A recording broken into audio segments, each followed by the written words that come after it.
So the True Wealth Triad, I'm going to make a not so gradual transition into talking about personal finance.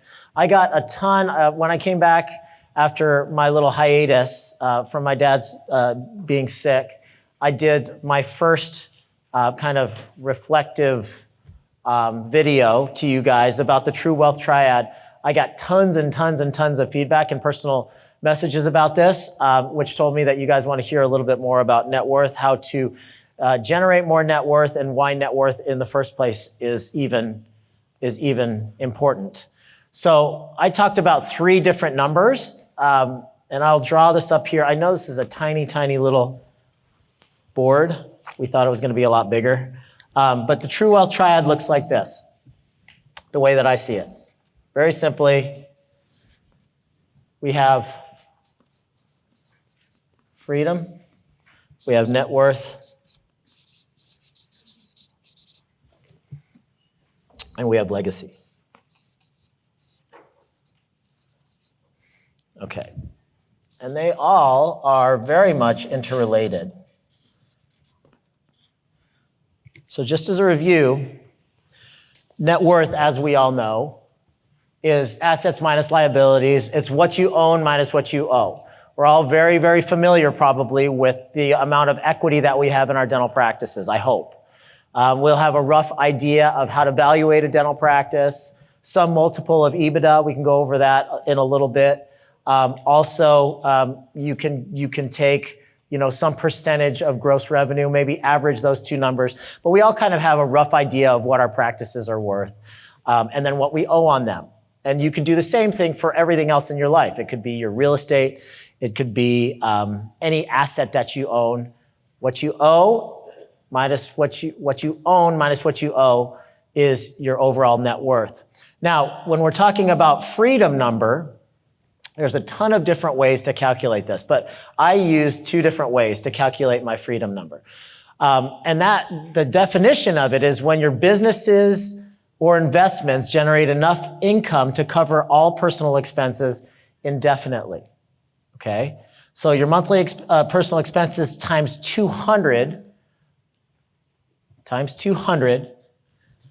or your target lump sum number times 0.07. I use 0.07 because I like to factor in some taxes into that number. So, for instance, just really, really quick math. Say it takes $20,000 to run my household per month. You multiply that by 200, and your freedom number is $4 million. Okay? That means that you could live off of that lump sum by drawing down for 200 months, basically. But we don't like to think about drawing down our lump sum. We want to see if those investments or that lump sum can spit off dividends so that you don't deplete the principal, right?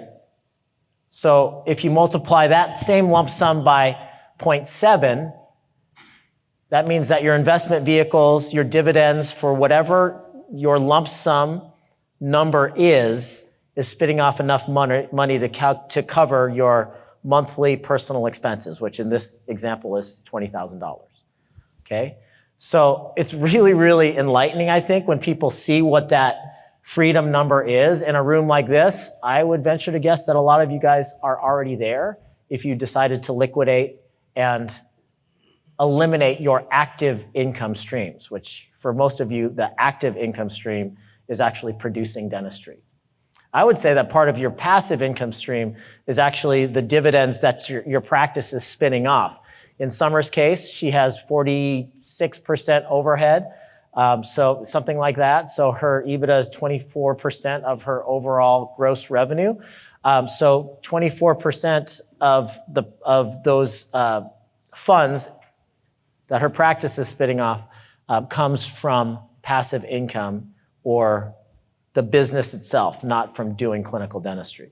So I thought that was really kind of enlightening. This freedom number is probably a lot closer than you guys think, okay?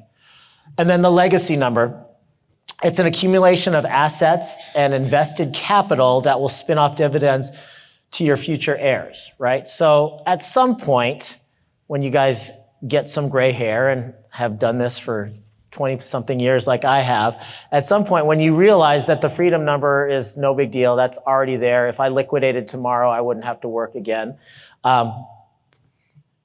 You have to have a greater purpose. You really, really do. And it has to be more than just the hustle and putting another zero or another comma in my net worth, right? So this is when legacy comes in.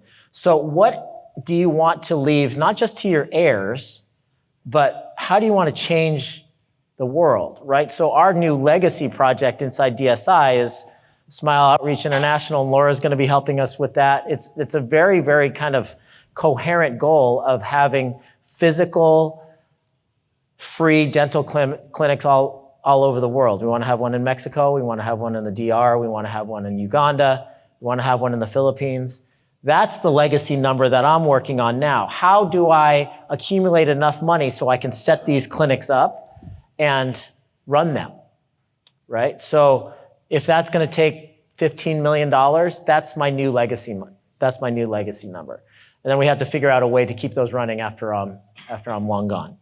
Also, we just put ink to paper for our family trust.